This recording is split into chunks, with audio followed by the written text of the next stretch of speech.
kuntie. Siaria. Siara.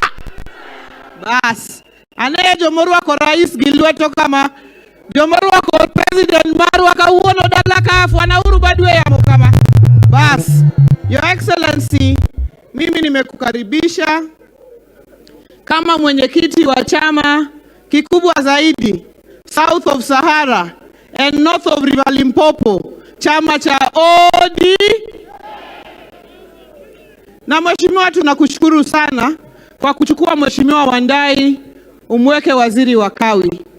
Mheshimiwa Wandai tumefanya naye kazi bunge tangu 2013. Yeye ni mchapakazi.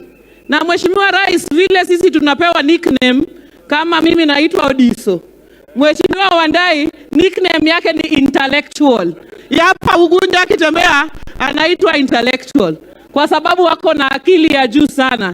Na mimi najua atafanya kazi kwa bidii katika hii wizara ya kawi. Mheshimiwa Wandai, tumekupeana kama chama cha ODM na tumekupeana sasa uwe kiongozi wa kitaifa.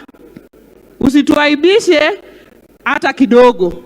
Na wewe ukitembea na rais uende mpaka Todonyang huko Turukana, tafadhali usisepe sasa nimewaletea salamu kutoka Ugunja hapo Siaya. Hapana. Kwa sababu wewe sasa ni kiongozi wa kitaifa, you are a national leader, you represent the entire country of Kenya. Your Excellency, wewe umechika Biblia, and one of your key responsibilities is to be the symbol of unity for this nation.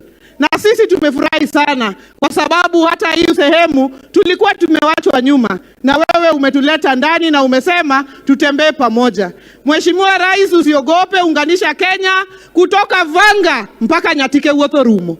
Kutoka Mageta mahali tulikuwa asubuhi mpaka Todonyang huko Turukana. Kutoka Mount Kenya mpaka Gwasi Hills. Sababu sisi ni multi-party democracy. Sisi kama wana ODM tutazidi kujenga chama cha ODM, tutaiunda, tutaiweka iwe na nguvu, alafu tuongee tukiendelea mbele, sisi tukiwa nyuma ya Raila Amolo Odinga, na tukienda huko mbele tuendelee kuongea na tutaona vile tunaenda na mambo si mbaya. Asante sana.